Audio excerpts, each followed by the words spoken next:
नमस्ते बच्चों, आप सभी का इस वीडियो में मैं स्वागत करती हूँ।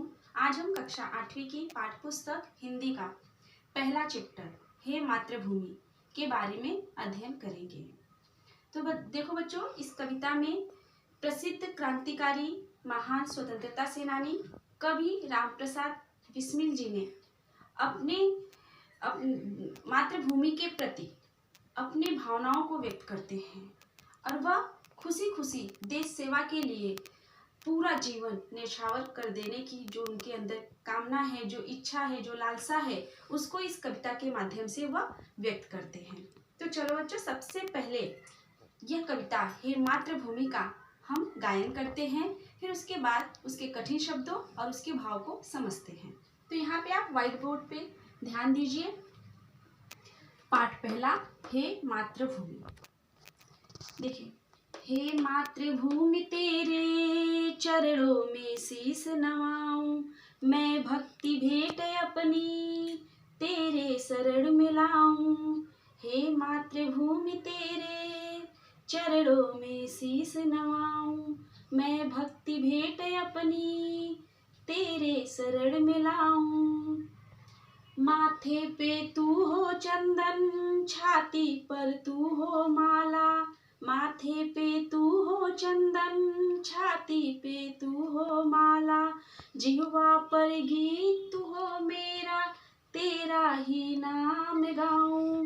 हे मातृभूमि तेरे चरणों में शीस नवाऊं, मैं भक्ति भेंट अपनी तेरे शरण में लाऊं। जिससे सपूत उपजे श्री राम कृष्ण जैसे, जिससे सपूत उपजे श्री राम कृष्ण जैसे, उस धूल को मैं तेरी निज शीस पे चढ़ाऊं, उस धूल को मैं तेरी निज शीस पे चढ़ाऊं।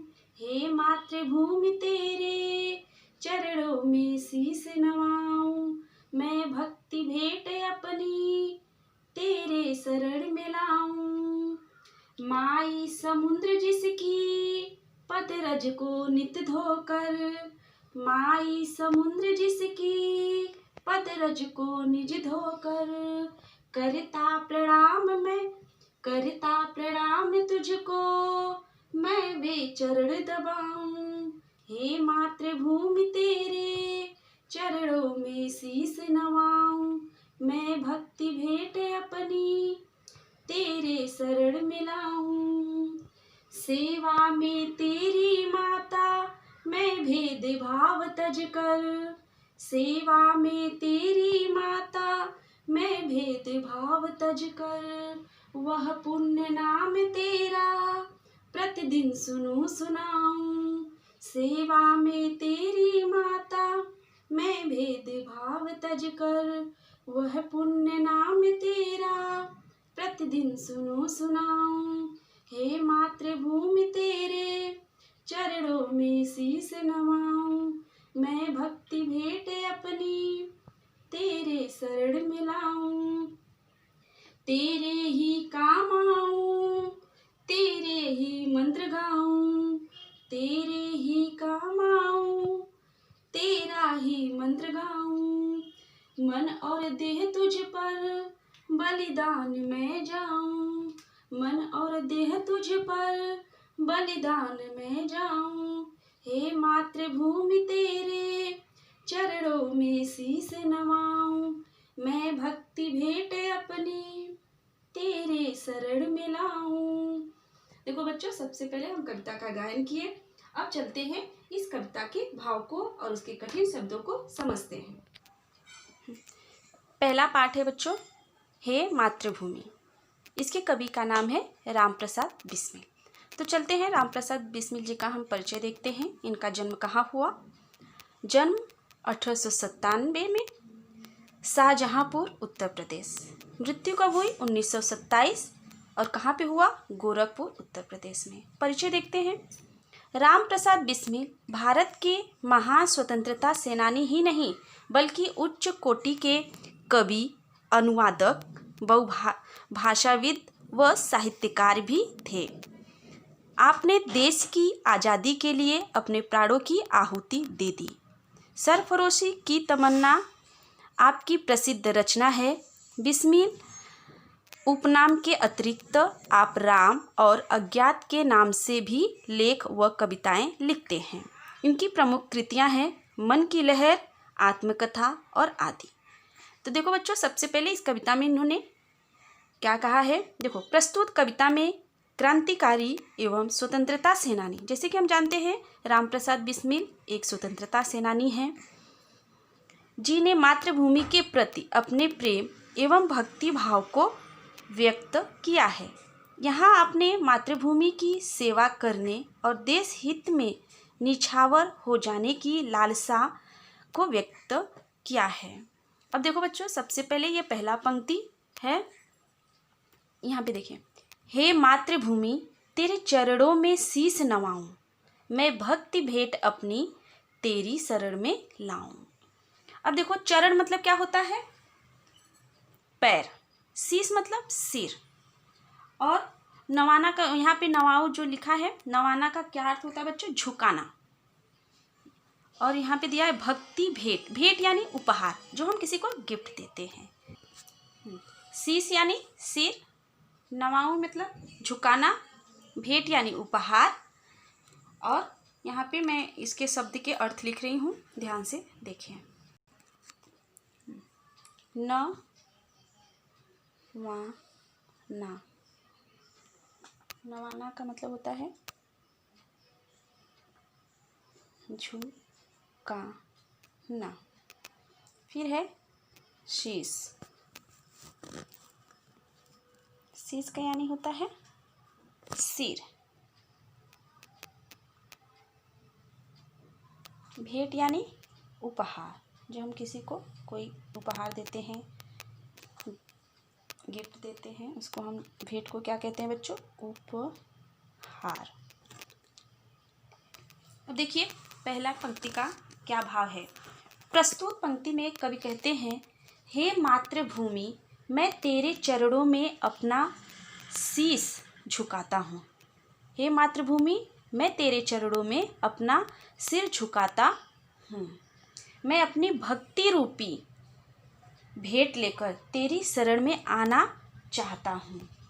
प्रस्तुत पंक्ति में कवि ये कहना चाहते हैं कि हे मातृभूमि मैं तेरे चरणों में अपना सिर झुकाता हूँ, और मैं कौन सा भेंट लेकर आना चाहता हूँ, भक्ति भेंट तेरी शरण में लाना चाहता हूँ। ये पहले पंक्ति का भाव है।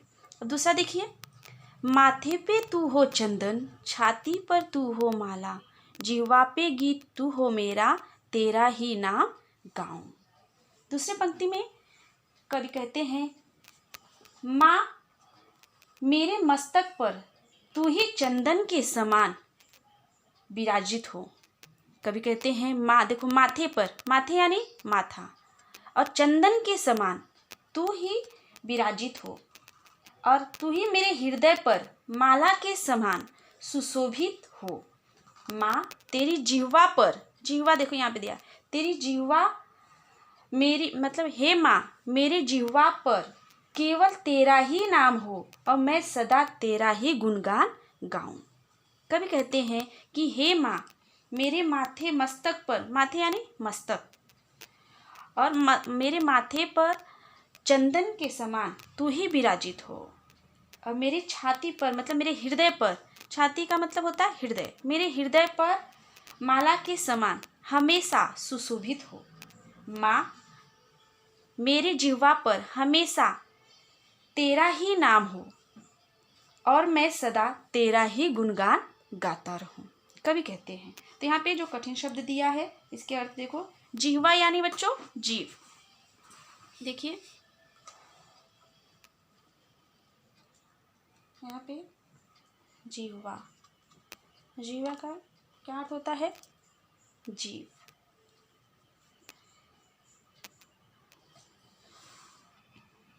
देखिए छाती यानी क्या होता है, हमारे हृदय पे। और यहाँ पे देखिए तीसरा पंक्ति, देखिए, जिससे सपूत उपजे श्री राम कृष्ण जैसे, उस धूल को मैं तेरी निज शीश पे चढ़ाऊं। इस पंक्ति का यह भाव है कि इसी भूमि ने श्री राम कृष्ण जैसे सपूतों को जन्म दिया है। ऐसे मातृभूमि की रज को मैं नित्य अपने शीश पर चढ़ाना चाहता हूँ। रज मतलब धूल को। तो देखो यहाँ पे सपूत का अर्थ क्या होता है? सुपुत्र। और उपजे का मतलब होता है पैदा हो। इसका अर्थ आप देखिए बच्चों, यहाँ पे मैं लिख रही हूँ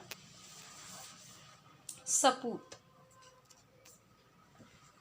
सपूत का अर्थ होता है सुपुत्र। उपजे का अर्थ होता है पैदा हो। इस पंक्ति में कवि कहते हैं कि इसी भूमि ने श्री राम कृष्ण जैसे सपूतों को जन्म दिया है। ऐसी मातृभूमि की रज को मैं निज मतलब खुद अपने शीश पर चढ़ाना चाहता हूँ। अब अगला पंक्ति है, माई समुद्र जिसकी पदरज को नित धोकर, करता प्रणाम तुझको मैं वे चरण दबाऊं। हे माँ, यहाँ पे माई के लिए किसके लिए? हे मातृभूमि के लिए माई शब्द आया है। हे माँ, समुद्र सदा तुम्हारे चरणों को धोकर तुम्हें प्रणाम करता है। क्या कहते हैं कवि कि हे मातृभूमि, समुद्र हमेशा सदा तुम्हारे चरणों को धोकर तुम्हें प्रणाम करता है। नित्य यानी कि सदा, नित्य यानी सदा होता है, और पद यानी चरण होता है। तो यहाँ पे देखिए कि हे माँ, समुद्र सदा तुम्हारे जिन चरणों को धोकर तुम्हें प्रणाम करता है, मैं उस चरण को दबाना चाहता हूँ और चरणों की सेवा करना चाहता हूँ, उसे दबाना चाहता। दबाने का मतलब है मैं उस सेवा करना चाहता हूँ। इसी तरह से यहाँ पे देखिए अगला पंक्ति दिया है, सेवा में तेरी माता मैं भेदभाव तज कर, वह पुण्य नाम तेरा प्रतिदिन सुनो सुनाऊं। हे माता, मैं हर तरह का भेदभाव तज कर का अर्थ होता है त्याग कर, तेरी सेवा करना चाहता हूँ। मतलब मेरे अंदर जितने भी भेदभाव है उसको मैं त्याग कर सेवा करना चाहता हूँ आपकी। मैं चाहता हूँ कि प्रतिदिन तेरा पुण्य नाम ही सुनूं और दूसरों को भी सुनाऊं। इसका यह अर्थ है। पद शब्द का अर्थ होता है बच्चों पैर, और रज यानी धूल। रज का अर्थ होता है धूल। और चरण दबाना यहाँ पे आया है, चरण दबाना का अर्थ होता है सेवा करना। किसकी सेवा करना? मातृभूमि की सेवा करना। तज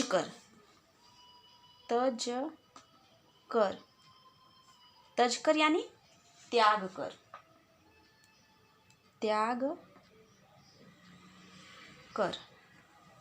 अब देखिए अगला पंक्ति, देखो ये हम लोग देखे, सेवा में तेरी माता मैं भेदभाव तज कर, मतलब माता मैं हर तरह का भेदभाव त्याग कर तेरी सेवा करना चाहता हूँ।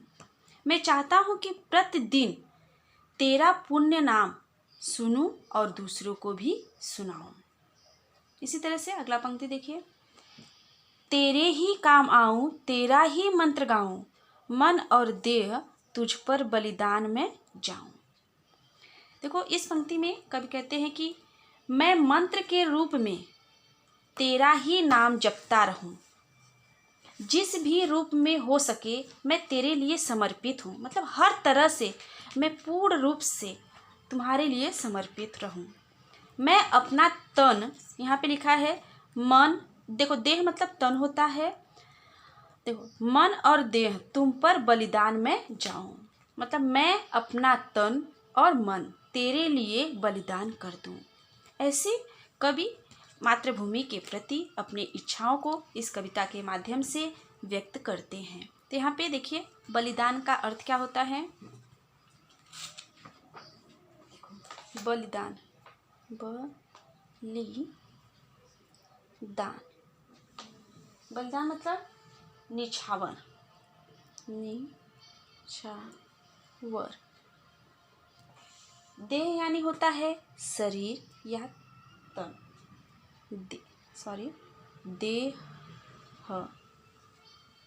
देह का मतलब होता है शरीर।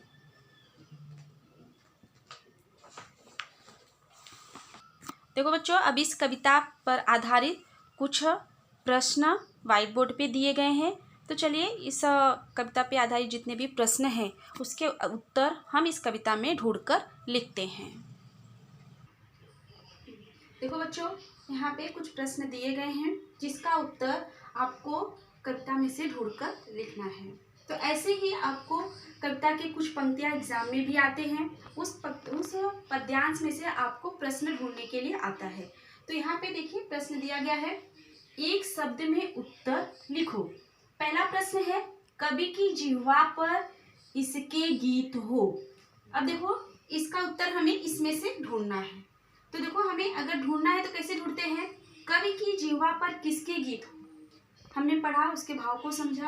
तो यहाँ पे देखिए, जिह्वा पे गीत तू हो मेरा, तेरा ही नाम गाऊं। मतलब कब किसका नाम गाना चाहता है, मातृभूमि का। यानी कि कवि की जिह्वा पर किसके गीत हो, मातृभूमि की। तो यहाँ पे लिखिए आप उत्तर में मातृभूमि। इसका उत्तर एक शब्द में उत्तर है, तो आप एक ही शब्द में आपको लिखना है। अब देखिए दूसरा प्रश्न है, मातृभूमि के सपूत, यानी कि मातृभूमि के जो सुपुत्र हैं वो कौन कौन है। हमने देखिए यहाँ पे देखिए कहाँ दिया है मातृभूमि के सपूत। देखो, जिससे सपूत उपजे श्री राम कृष्ण जैसे। तो आपको एक शब्द में उत्तर लिखना है, तो आपको बस इतना ही लिखना है, इतना उत्तर में श्री राम कृष्ण। देखो यहाँ पे लिखना है आपको श्री राम और कृष्ण। अब देखिए तीसरा प्रश्न दिया है, मातृभूमि के चरणों में इसे नवाना है। नवाना का अर्थ क्या होता है, झुकाना। तो मातृभूमि के चरणों में किसे नवाना है, शीश को। तो यहाँ पे उसका उत्तर हो जाएगा शीश। अब अगला है, मातृभूमि कवि के माथे पर यह है। कवि के माथे पर क्या है, चंदन। इसका उत्तर क्या आएगा, चंदन, चंदन। अब अगला प्रश्न देखिए, मातृभूमि के चरण धोने वाला। मातृभूमि का चरण कौन धोता है, यहाँ पे देखिए, माई समुद्र जिसकी पदरज को नित धोकर। मतलब समुद्र धोता है, कौन धोता है, समुद्र। इसका उत्तर क्या आएगा, समुद्र, समुद्र। अब इसी तरह से आपका अगला प्रश्न यहाँ पे दिया है, प्रतिदिन सुनने सुनाने योग्य नाम। अभी इसका उत्तर आप लोग गलत लिखते हो। क्यों लिखते हो, क्योंकि आप सीधा इसमें से ढूंढकर लिख देते हो कि प्रतिदिन सुनने सुनाने योग्य नाम। अब यहाँ पे है, वह पुण्य नाम तेरा प्रतिदिन सुनो सुनाओ। तो अधिकांश बच्चे क्या उत्तर लिखेंगे, पुण्य लिखेंगे, ये नहीं आएगा। कभी किसके नाम हमेशा गाना चाहते हैं, उनकी जीवा पे किसके नाम होना चाहिए, मातृभूमि का। तो इसका उत्तर क्या आएगा, मातृभूमि, मातृभूमि।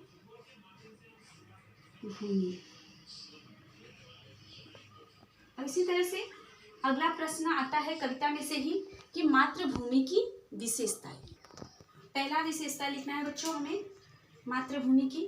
क्या लिखना है, देखिए उत्तर में मातृभूमि की विशेषता लिखना है। तो हमें उत्तर में लिखना है, देखो, इसने, किसने, यहाँ पे लिखा है इसने मतलब किसने, मातृभूमि में। इसने श्री राम कृष्ण जैसे,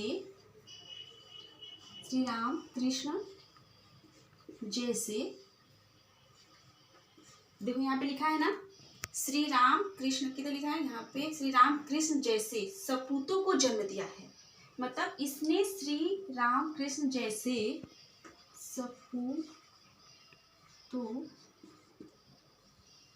को जन्म दिया है। ये पहली विशेषताएं हो गई। इसी तरह से दूसरी विशेषता हम लोग लिखेंगे, क्या है, समुद्र किसकी मातृभूमि की चरण को प्रणाम करता है या धोता है। तो यहाँ पे लिखेंगे समुद्र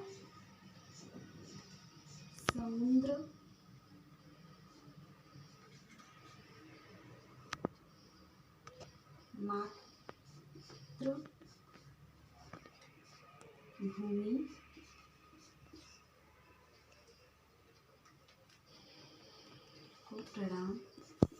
को प्रणाम करता है। और समुद्र मातृभूमि के पद को धोता है, मतलब उनके चरण को धोता है। यह भी।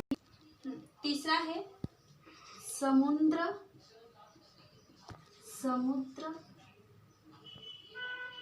इसकी नित्य यानी रोज होता है, नित्य पद रज को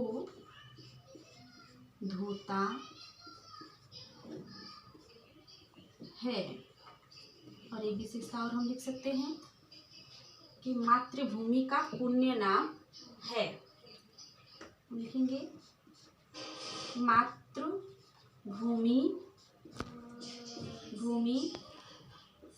का,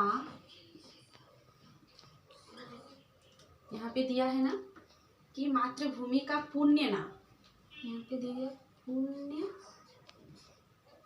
नाम है। तो देखो बच्चों, आपको जो आज की कक्षा में पढ़ाया गया है कविता, उसका आपको घर पे गायन करना है, उसको याद करना है। और जो कविता से संबंधित जो प्रश्न शब्दार्थ लिखा गया है, आपको उसको अपनी नोटबुक में लिखना है। और यहाँ पे जो प्रश्न दिए गए हैं, इसको भी आपको अपने हिंदी की नोटबुक में लिखना है। और जो यहाँ पे मातृभूमि की विशेषता है, इन तीनों को सबसे पहले आपको क्या लिखना है, शब्दार्थ, फिर क्या लिखना है, एक शब्द में उत्तर, फिर उसके बाद क्या लिखना है, मातृभूमि की विशेषताएं।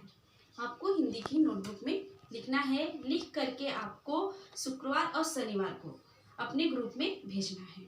हम अगले वीडियो में फिर मिलेंगे। धन्यवाद।